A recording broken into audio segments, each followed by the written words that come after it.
ప్రభునందు నాకు అత్యంత ప్రియమైనటువంటి వాళ్ళారా, మన ప్రభువును రక్షకుడినైనటువంటి యేసుక్రీస్తు వారి యొక్క శుభనామంలో మీ అందరికీ నా హృదయపూర్వకమైన శుభములు వందనములు తెలియజేయుచున్నాను. ఉదయకాల సమయంలో దేవుని వాక్యాన్ని ధ్యానం చేసుకుందాము. ఈరోజు వాక్య ధ్యానము కొరకు మనం తీసుకున్నటువంటి లేఖన భాగము కీర్తన గ్రంథము 86వ కీర్తన 5వ వచనం చదువుకుందాం. ప్రభువా, నీవు దయాళుడవు, క్షమించుటకు సిద్ధమైన మనస్సు గలవాడవు, నీకు మొరపెట్టు వారందరి ఎడల కృపాతిశయము గలవాడవు. ఆమేన్. దేవుని నామమునకు మహిమ కలుగునుగాక. ఈ మాటలు భక్తుడైన దావీదు పలికినటువంటి మాటలు. ఇక్కడ ప్రభువుని దావీదు దయగలిగిన దేవుడిగా మనకు చూపిస్తున్నాడు. క్షమించుటకు సిద్ధమైన మనసు గలవాడిగా చూపిస్తున్నాడు. మన మొరను ఆలకించి మన పట్ల కృప చూపించే దేవుడిగా మనకు కనపరుస్తున్నాడు. అవును పిల్లారా, మన దేవుడు ప్రేమ కలిగిన దేవుడు, జాలి కలిగిన దేవుడు, దయగలిగిన దేవుడు, కనికర సంపన్నుడు. ఆయన దయాళుడు కాబట్టి తనకు మొరపెట్టి వారందరూ ఎడల ఆయన దయ చూపించే దేవుడై ఉన్నాడు. ఆయన దయని బట్టి, కనికరాన్ని బట్టి మనం ఏదైనా లోటుపాట్లు మనలో ఉంటే, మనలో ఏదైనా పొరపాట్లు ఉంటే, మనం ఏదైనా దేవునికి అవిధేయతగా నడిచి ఉంటే, ప్రభువుని హృదయపూర్వకంగా క్షమాపణ అడిగితే తప్పకుండా ఆయన క్షమించుటకు సిద్ధమైన మనసు గల దేవుడంట.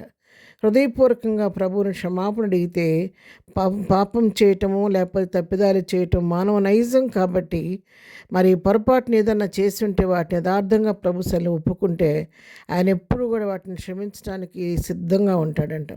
కానీ కొన్నిసార్లు మనం రియలైజ్ అవ్వలేక అతిక్రమణను ఒప్పుకోవడానికి ఇష్టపడక వాటిని కప్పెట్టుకొని మనం మభ్యపెట్టుకుంటూ భ్రమపరుచుకుంటూ ఉంటాము. నాలో ఏ పాపం లేదండి, నేను క్షమాపణ అడగాల్సిన అవసరం లేదని ఒకవేళ మీరు అనుకోవచ్చు. ఎందుకంటే రక్తమాంసాలు ఉన్నాం కాబట్టి మనలో ఏదో ఒక దోషం ఉంటానే ఉంటుంది. ఎందుకంటే యెషయా గొప్ప ప్రవక్త, ఆయన పెద్ద ప్రవక్త అయ్యుండి క్రీస్తు వారి యొక్క జననాన్ని గురించి ముందుగా చెప్పిన ప్రవక్తకి ప్రభువుకు యొక్క దర్శనం కలిగినప్పుడు యెషయా అడుగుతున్నాడు కదా, నేను అపవిత్రమైన పెదవులు కలిగిన వాడను, అపవిత్రమైన పెదవులు కలిగిన మనుషుల మధ్య నివసించవాడను కాబట్టి నేను నశించితిని అని చెప్పి యథార్థంగా తన హృదయ స్థితిని ప్రభు దగ్గర ఒప్పుకున్నాడు. అప్పుడు వెంటనే మా బలిపీఠం తీసుకొచ్చిన కారు నిప్పుతో పెదవులు కాల్చి అతనికి ఎమ్మటే పశ్చాత్తాపడినందున ఆ ప్రక్షాళన చేసి పరిశుద్ధుడిగా తీర్చినట్టుగా మనం చూస్తున్నాము. మోషే చూసినట్లయితే అంత గొప్ప జనాంగా నడిపించినటువంటి దైవజనుడు తనలో ఉన్నటువంటి చిన్న పొరపాటును బట్టి అంతమంది సైన్యాన్ని నడిపించాడు, కానీ దూరం నుండి చూడగలిగాడు, కానీ కనాన్లో ప్రవేశించి ఆధిక్యతను కోల్పోయాడు. పిల్లరా, మనమే పాటివారం, మనం మోషే కంటే గొప్పవారం కాదు, యెషయా ప్రవక్త కంటే గొప్పవారం కావు. కాబట్టి ఉదయకాలం దేవుని వాక్యం నీతో నాతో మాట్లాడుతుండగా నీ మనస్సాక్షి నా మనస్సాక్షి మనం గద్దిస్తున్నప్పుడు నీకు నాకు మధ్య, ప్రభువుకి మధ్య, ప్రభువుకి మనకి మధ్య అడ్డుగోడ ఏదుందో దాని యథార్థంగా ప్రభు సన్నిధిలో ఒప్పుకొని విడిచిపెడితే ఆయన క్షమించటకు సిద్ధంగా ఉన్నాడు. అంతేకాదు, నువ్వు మొరపెట్టుకుంటే నీ ఎడ్ల కృప చూపించడానికి కూడా సిద్ధంగా ఉన్నాడు. కాబట్టి యథార్థంగా అతిక్రమాలను దాచిపెట్టుకోకుండా వాటిని ప్రభు సన్నిధిలో క్షమాపణ అడిగి ప్రభు దగ్గర నుంచి క్షమాపణ పొందుకొని ఆయన కృప పొందుకొని ప్రభువులో మరలా నూతనపరచబడి ప్రభు కృపను బట్టి ముందుకు సాగిపోతే ఆయన అద్భుత కార్యాలు, ఆశ్చర్యకరాలు, ఊహకు మించిన కార్యాలు మన పట్ల చేయుటకు సంసిద్ధుడిగా ఉన్నాడు. వాక్యం నీతో నాతో మాట్లాడుతుండగా ఏ విషయం మన మీద న్యాయారోపణ చేస్తుందని గ్రహించుకొని, ప్రభువా, ఈ విషయంలో నేను తప్పిపోయాను, నీకు దూరంగా జీవించాను, నన్ను క్షమించమని ఉదయకాలం ప్రార్థనాపూర్వకంగా హృదయపూర్వకమైనటువంటి విజ్ఞాపనతో ప్రభు కృపాసనం చేద్దాము. ప్రభు ఇచ్చే క్షమాపణ పొందుకుందాము. ప్రభు చూపించే కృపను పొందుకొని కృపకు పాత్రలమై ప్రభు కృపలో ముందుకు సాగిపోదాము. ప్రార్థన. ప్రేమగన్న తండ్రి, పరిశుద్ధుడా, నీ పాదముల కొందనాలు.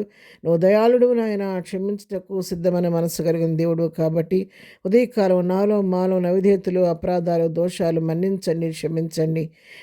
మేము మనసులో మొరపెట్టుకొని చుండగా మా మొరలు ఆలకించండి. నీ కృపను మా పట్ల, నా పట్ల కనపరచండి. ప్రతి వారి యొక్క హృదయ వేదన తీర్చండి. ఉదయకాలం ఏ బిడ్డ ఏ అవసరతకు నీ పాదాల దగ్గరికి వస్తుందో వారి అవసర అక్కర్లు మీ నామలో తీర్చి నీ కృపకు పాత్రలుగా చేయండి. ఈ దినదీవులతో నింపి నడిపించండి. దినం మేము చేయి పనిపాట్లో తోడుగా ఉండండి. వెళుతున్న రాకపోకలో క్షేమం కలుగు చేయండి. దినం బర్త్డే మ్యారేజ్ చేసుకుని బిడ్డలను దీవించండి, ఆశీర్వదించండి. బలహీనంగా ఉన్న వారిని ముట్టండి, స్వస్థపరచండి. హాస్పిటల్లో మరణ పంచులున్న వారి పట్ల చిత్తం నెరవేర్చుకోండి నాయన. ప్రియుడైన వారిని కోల్పోయి దుఃఖులను కుటుంబాలను ఓదార్చండి నాయన. సమాధానం దయచేయండి. ఎగ్జామ్స్ రాస్తున్న బిడ్డలందరికీ ప్రభాని పరలోక జ్ఞానం ఇచ్చి చక్కగా రాసి మంచి విజయాన్ని పొందుకునే కృప దయచేయమని, ఏ బిడ్డకి ఏ కొదువున్న మీ నామంలో తీర్చమని యేసు నామంలో ప్రార్థించడి పొందుకొని నాము తండ్రి. ఆమెన్. ప్రభు కృప సదాకాలము మనందరికీ తోడై ఉండి నడిపించును గాక. ఆమెన్.